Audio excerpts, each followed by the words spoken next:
Good to see everyone. We are grateful for your presence this time of Bible study. We're glad to be back home. Had a busy stretch of time there. Was able to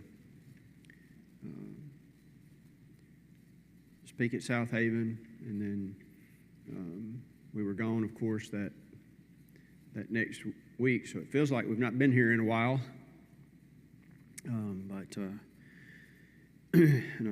guess we haven't, but had a good week at polishing the pulpit. Lots of good teaching and instruction, and so we were blessed to be able to be there. It's an encouraging week, but an exhausting one. And so if I stumble on my words or lose my train of thought or something along those lines, you'll know why. But we're still trying to recover from that. But I will be putting out some printouts of QR codes at some point where you can access that material. It's available on an app. Our family, we use primarily, I think, Spotify for, podcasts, music, things of that nature. And so you can access that material in Spotify. I think you can do that with a free account. I can't remember. But if you have Apple, what's it called, Amber? Apple Music, maybe. Maybe even Amazon, I'm not sure.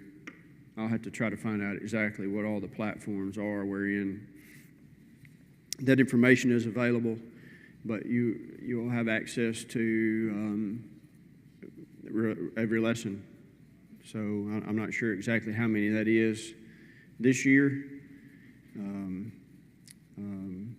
but they start at 7 in the morning and they break for lunch and break for dinner, and I guess the last lesson of the night is at 7. So whatever that works out to be, very, very, very good stuff. And so I will be trying to get some of that out. And if you need help getting access to it, let me know. I'll do what I can to help you there as well. And like I do when I'm busy in the yard or working on like a Friday or Saturday, I will throw an earbud in and I will be listening to, those lessons. So, well, we've been in the midst of this study, what I wish I would have known. Again, that was a question that I asked a group of preachers many, many years ago. And so these were their responses, and we're taking these and looking at them individually. And one in this particular lesson responded by saying, I wish I would have known how much it would cost me to serve Christ. And, throughout the New Testament, in particular in the book of Luke, we see Jesus address this very issue. Luke 14:28, which of you intending to build a tower sitteth not down first and counteth the cost? And so there is a cost associated with serving the Lord. When we choose to follow Him, there are consequences and repercussions, and so it's good to be aware of those. And we've been looking at some of those based on passages like Luke 14, 28-30, Luke 9:23, and other places. So you may remember we discussed the idea that following Christ would cost some people their occupation or maybe even their financial security. We looked at the idea that following Christ could cost some people their possessions, kind of closely associated with the first, but I guess you can make a little bit of a distinction there. We looked at the idea that following Christ can cost some their position, maybe their prestige, or even their reputation.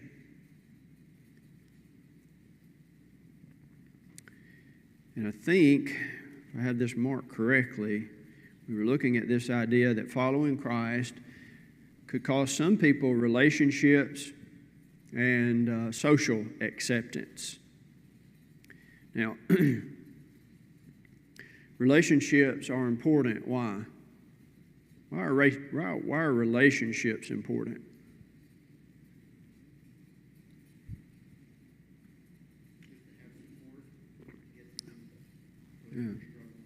Yeah, support.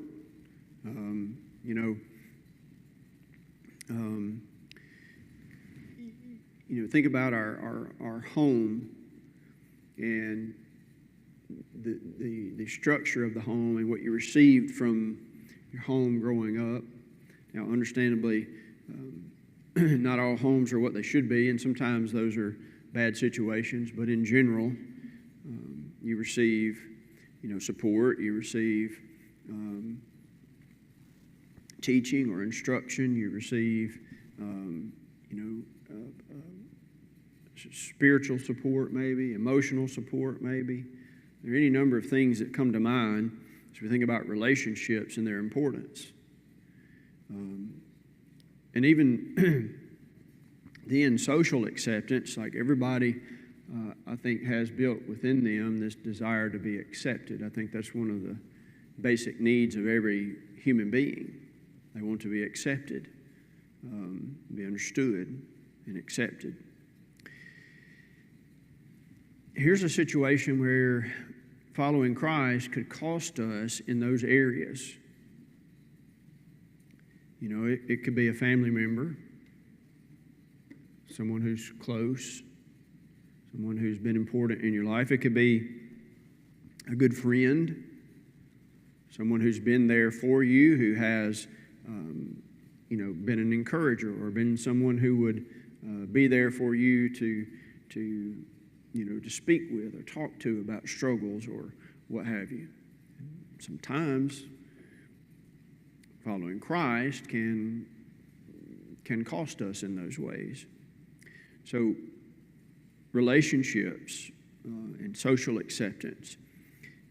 I think we talked a little bit about the blind man, the man who was born blind, who was eventually cast out. John 9, verse 22.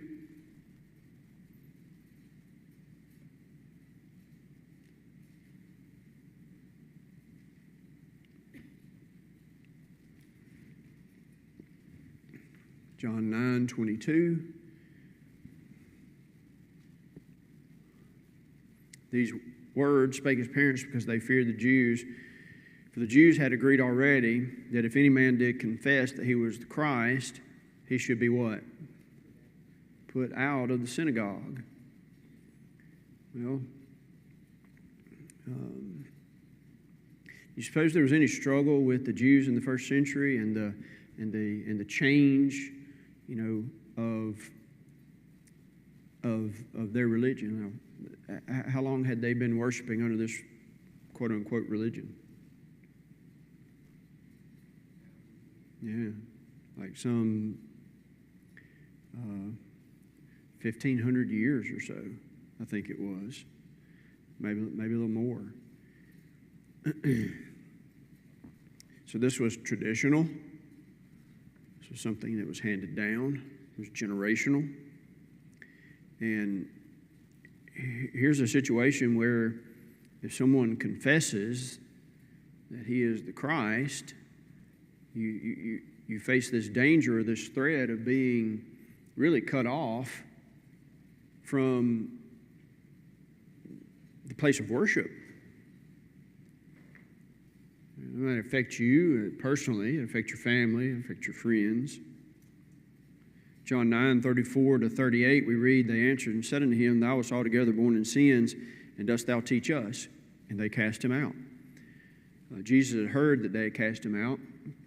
And when he found him, he said unto him, Dost thou believe on the Son of God? He answered and said, Who is he, Lord, that I might believe on him? And Jesus said unto him, Thou hast both seen him, and it is he that talketh with thee. And he said, Lord, I believe, and he worshipped him. A number of lessons, I guess, that are found in this text, but ultimately, to follow Christ means what? There are some relationships that are going to be affected. And here was the case where I guess this man weighed the two options: be put out of the synagogue or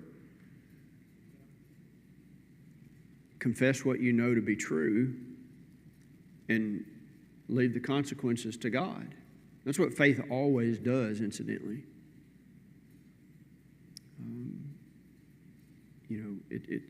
It confesses what it knows to be right. It sticks with what it knows to be true, whether that's in worship to God or, in this case, the confession of the deity of Christ, whether it's Daniel or Shadrach, Meshach, and Abednego. They trusted God, they did what was right, and they left the consequences in His hands. If you were expelled from the synagogue, it meant more than just missing an assembly. If you were expelled, then that meant rejection by a community, exclusion from the very religious institution or world, so to speak, that you had always known, that you had always participated in. Yet when he was cast out, but who found him? According to that text, Jesus. Well,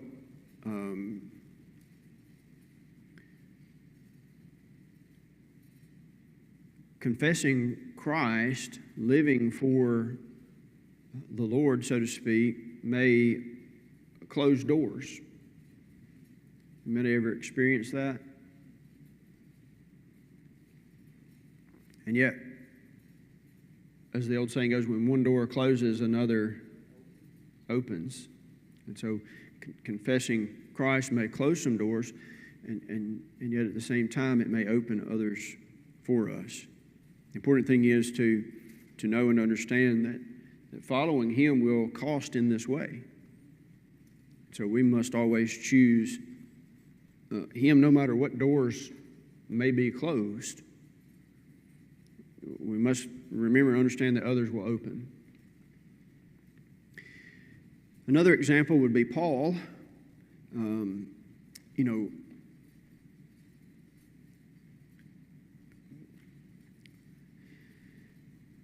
In 2 Timothy 4:10, we read of a man named Demas. We all recognize that name. What was Demas known for doing?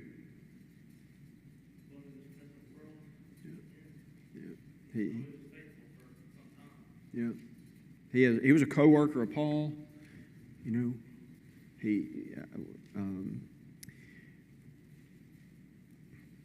don't necessarily, I guess, know for how long. But Paul writes of Demas that he's forsaken me. Well, what does Paul mean there? He's forsaken me. Left him in the Word. He had been a co-worker of Paul, and ultimately Demas not only forsook Paul, but he forsook the Lord, because Paul was engaged in doing his work, and he tells us why, that he loved this present world. And so Paul experienced that sort of thing. 2 Timothy 4:16 and 17, he would write to a young Timothy, and in trying to encourage him to continue in his work, to do his work as a preacher, he would say, "My first answer, no man stood with me, but all men forsook me." Well, here's again a situation where there's abandonment. It's a similar situation to the Lord.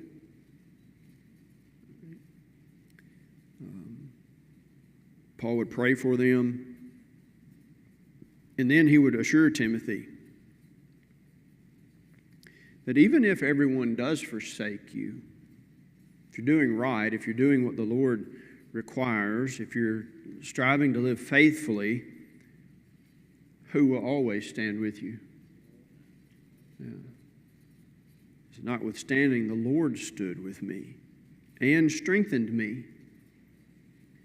Well, what can those situations feel like when someone abandons you, forsakes you? Yeah. Mm-hmm. Two are better than one, so there's a number of reasons why. But Paul experienced, this idea of abandonment. I wonder what kind of a toll that played on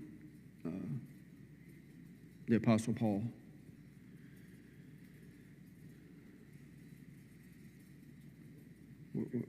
What do you think Paul experienced in those situations?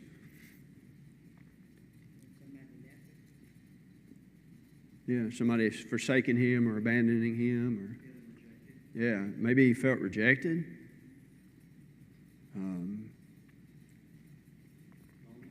Lonely. Here's a companion, a co-worker.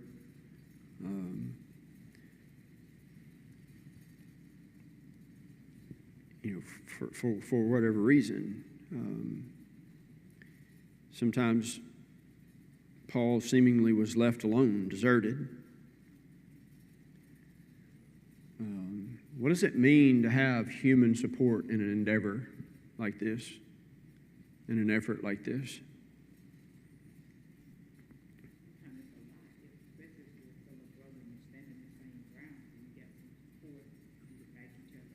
Mm-hmm.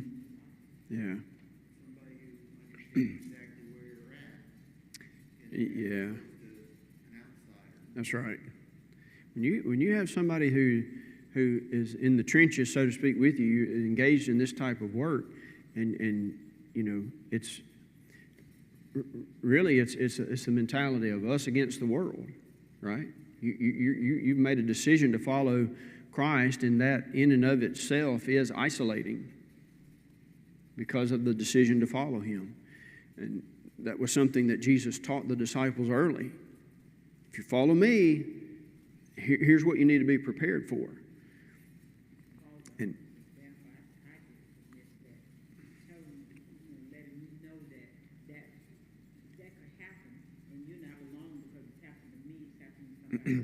that's right. It don't give you the whole solution, but it kind of lets you know, hey, I'm not out here, I'm the only one doing this. That's right. And there's that side of it where Paul, presses on because his affections, his devotion is with the Lord.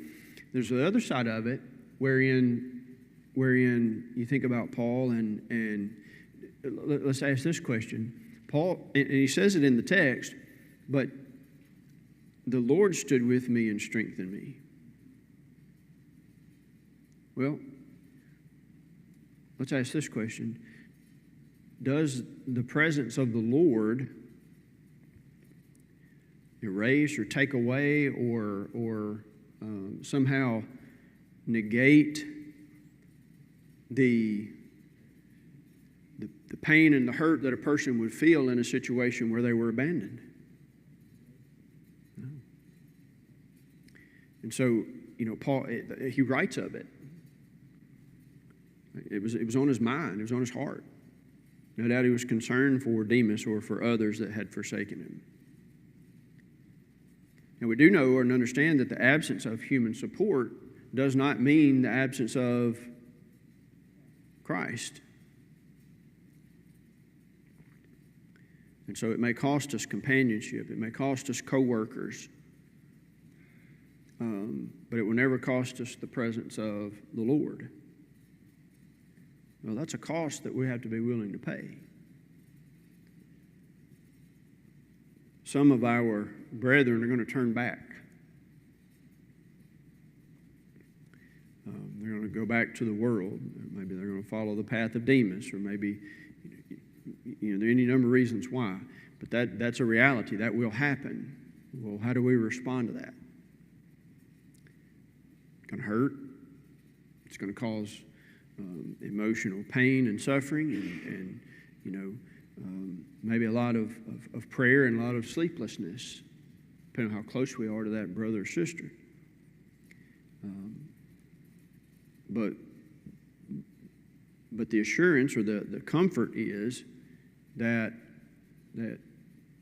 even when we are in those situations, we've not been abandoned by the Lord.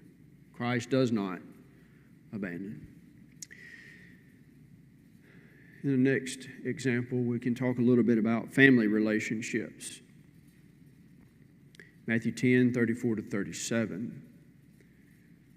This is an interesting passage, but Jesus is the Prince of Peace. And yet, he says to them on this occasion, "Think not that I am come to send peace on earth." In essence, I'm not come to send peace, but a sword. And then he explains what he means. I'm come to set a man at variance against his father, the daughter against her mother, the daughter-in-law against her mother-in-law, and a man's foes shall be they of his own household. Well, again, following Christ will cause what? It can cause some family turmoil, family difficulty. And he that loveth father or mother more than me is not worthy of me. He that loveth son or daughter more than me is not worthy of me. Now, I think we all understand that Jesus is not teaching hostility toward one's family. By its very nature, when we follow Christ, there are things that will naturally come up because of what he taught and because of how far-reaching it is. There are going to be situations that arise. I would say probably with every family. I think that's one of the reasons why he emphasizes this. And while Jesus is the author of the family union, he designed it, he organized it. It is his design. He understood that sometimes family would be a hindrance to the followers of Christ. I think here he's kind of establishing a hierarchy on the levels of relationships. Mm-hmm. He's saying here that God is above these relationships that should be understood. That's right. If you choose to follow me, here's the pecking order. In other words, I come first, period. And then if Jesus comes first, then the way I've kind of always said it, we put the Lord first, everything else will fall into place. But we all have seen and know of situations where that is not true, where that has not been the case. And sometimes it's with children who may go astray or who may get themselves into situations that are not according to the teaching of Christ. And then all of a sudden, parents start to change their views or the way they understand something. Or as we sometimes hear, we're going to restudy this matter. Let's throw something out here. If a situation with our children is the catalyst for me restudying a particular topic, can I be, probably not can I, but what is the likelihood that I can be completely honest in that study if my children are involved? You're already going to have a bias. Yeah. I think it would be extremely difficult. And again, I don't envy people in those situations. There's a very, very well-known preacher from many, many years ago who did some wonderful work, wonderful writing, and he changed his position on marriage, divorce, and remarriage when his child, one of his children, was in a situation. And so he went back, he studied the matter, and then lo and behold, guess what changed? The position that he had long held on marriage, divorce, and remarriage, now all of a sudden he's changed. I think it's extremely difficult. Yeah. I think it's extremely difficult in those situations. Now, I think we must establish, of course, what Jesus is teaching us here. Me first. Me above all else. That's where we start. And that gives us a good foundation. But again, difficult situation, right? You know, children involved, family relationships. And I think Jesus understood and knew that. Family reunions and on my dad's side of the family. And we go, my dad said, listen, when we leave home, we're going to the family reunion. When they start the party thing, we out. He said on Sunday morning, I had an aunt on the road that they thought her church was where he said, we're not going there. There's a Church of Christ right down the road. Mm-hmm. My dad made him do it, so we went home, and they would do all kinds of stuff to try to sway my dad. Look, he said, how you don't love us? How would you do this? You are head, you're the oldest brother right now. You should be standing, and the family should stick together, go to church together. He said, if you're going to the wrong place, I'm not wrong. Yeah. Yeah. And that's the spirit, right? Kind of shunned us, you know, like, Yeah, yeah. And that's the idea. Now, we've always taught our children, just as an example here, not a pat on the back because we've not faced a situation like this yet. I'm just saying we've always taught our children in our home, you choose something that's not in accordance with what Jesus teaches, we choose Jesus, period. We will love you. We will be there for you, but if you choose something that is not according to what our New Testaments teach us, we will choose the Lord. Easy to say, right? Much harder to do. But that has to be the attitude or the spirit. Otherwise, family, as Jesus is saying here, can be a hindrance and a difficulty. You know, imagine growing up in a Jewish household and then choosing Jesus. You imagine what that would have stirred up. Imagine the hornet's nest that would stir up. And so,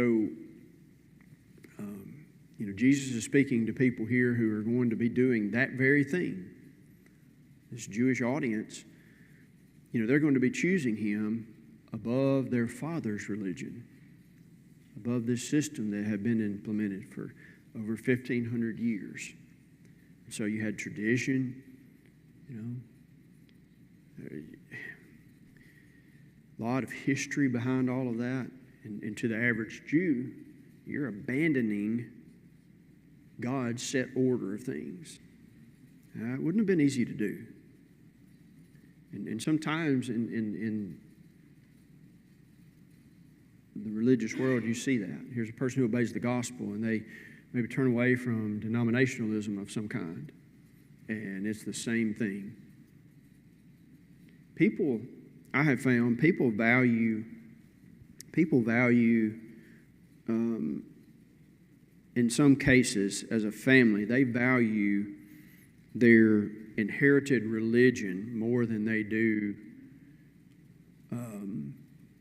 this may not be the best way of saying this, but they value that more than anything else. You choose something different. Even though you're still, quote unquote, you're under that big umbrella of Christendom, right? You're still a Christian, but you choose something different, and man, that can just cause chaos, wreak havoc, right?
Mm.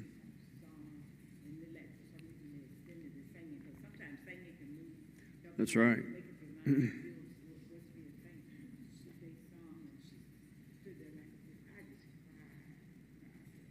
Mm-hmm. Yep, it does.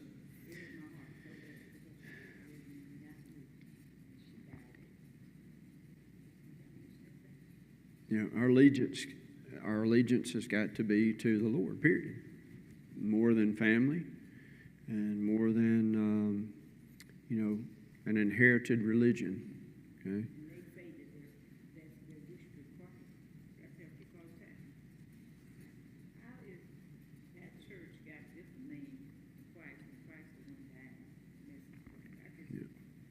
Yeah.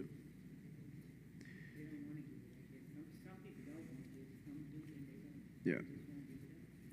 I've seen those situations through the years, and it's not an easy thing to watch someone choose like that.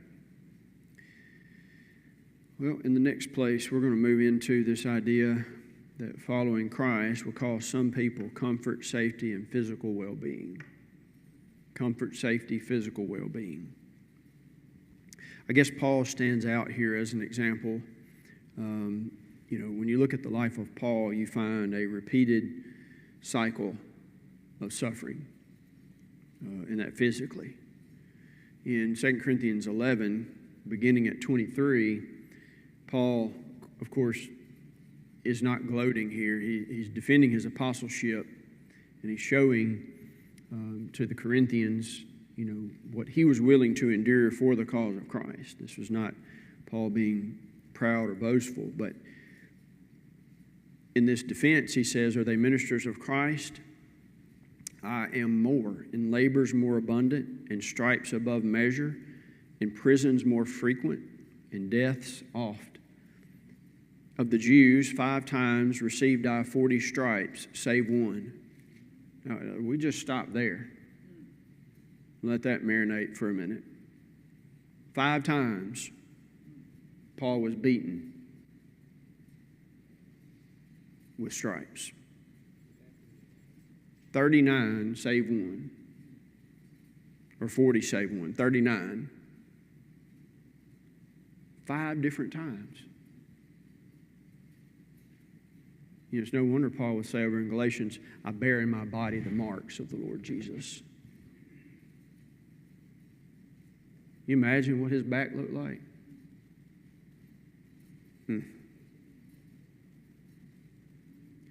And for what? Choosing Jesus, choosing Christ.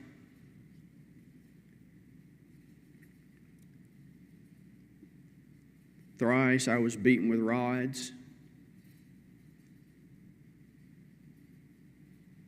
So that's 5. And then another 3 times. That's 8 different beatings. We want to classify them that way. Stoned once. Imagine what that felt like.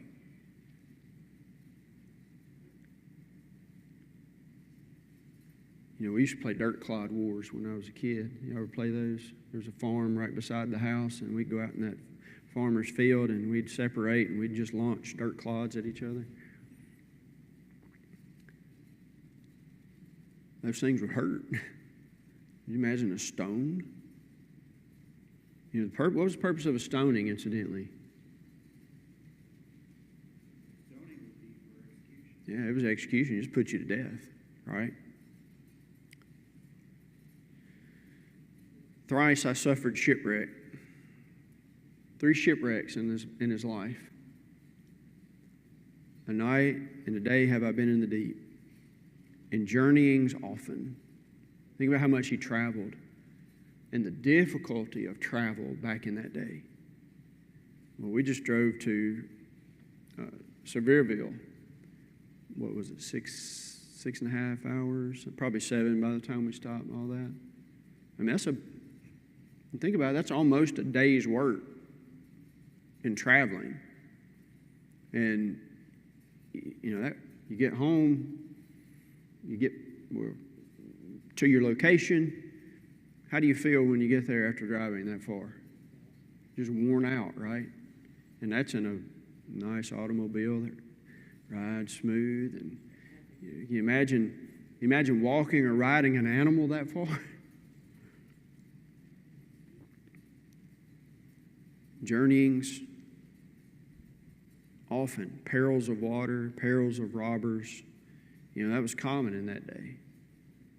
Perils by my own countrymen, his fellow Jews. By the heathen, didn't matter.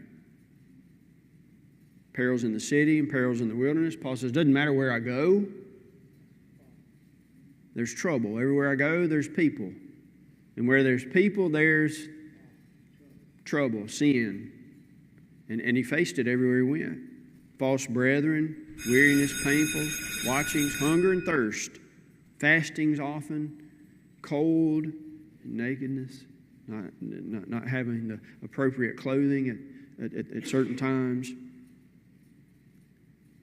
Well, here it cost Paul physical suffering. Paul's faithfulness to the Lord did not take away difficulty. And I think sometimes we somehow have gotten that idea. That if I want to serve the Lord and I'm going to be His servant, then everything should go smoothly. Everything should be easy.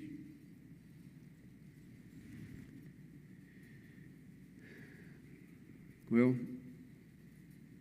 I wonder sometimes if it's not the case that when it's going easy, if it's easy for us, that we might not be doing it right. We might not be making enough noise. We might not be going to enough places.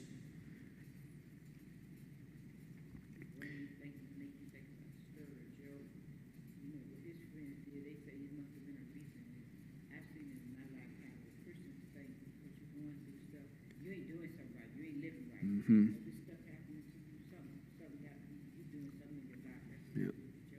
Yeah.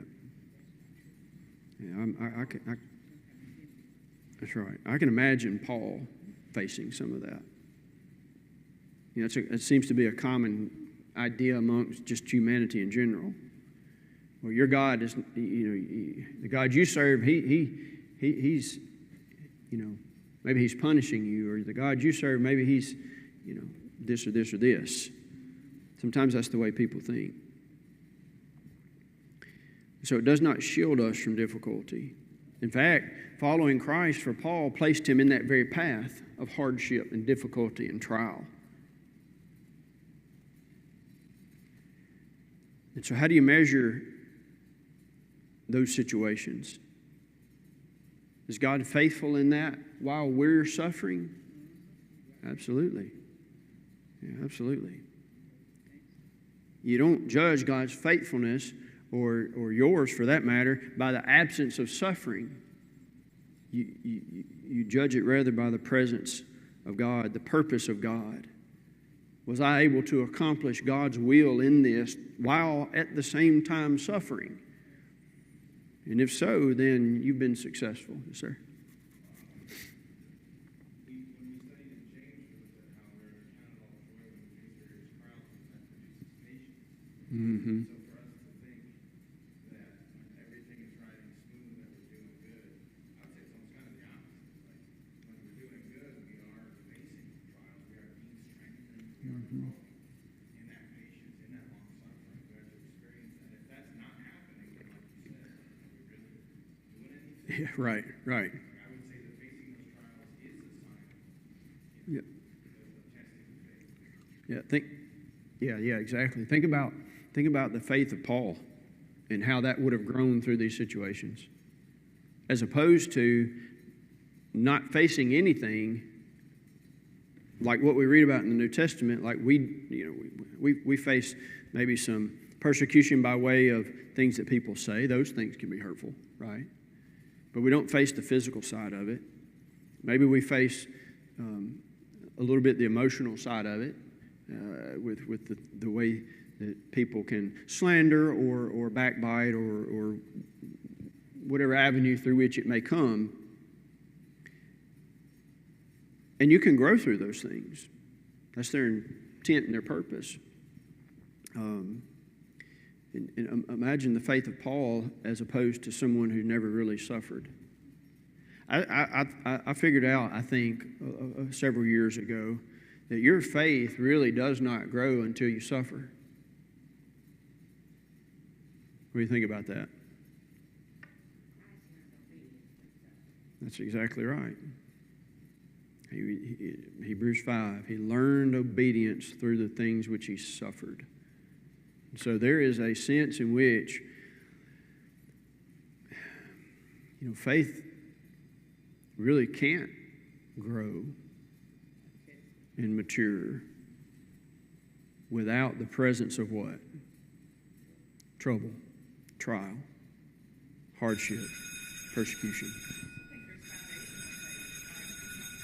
Build that foundation so when the suffering comes, Mm-hmm. you can endure it based on truth, on That's right. what would be true on Yep. that foundation. Yep. So faith can be developed to be foundationally, but when it's put to the test is where the growth takes place to true understanding That's right. what those foundational pieces are. Yeah. So this way, you can have a knowledge, and that's good as the foundation, as Amber's pointing out. But when that trial or that test comes, it tests you more than just based on what you know. That's where the emotional side of things kicks in. Like, how much are you going to trust him? How much are you going to rely on him, depend on him? See, that's all emotional.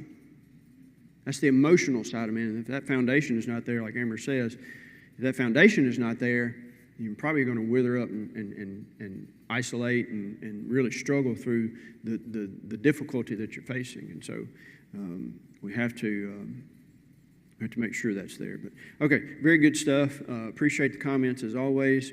And there's really not a lot left here. Got a couple things that we want to move through, and then we'll move into our next study. Real quickly, if I remember correctly, we're going to look at how strong the lure of temptation can be, I think is next. And so we'll deal with that subject in the next study.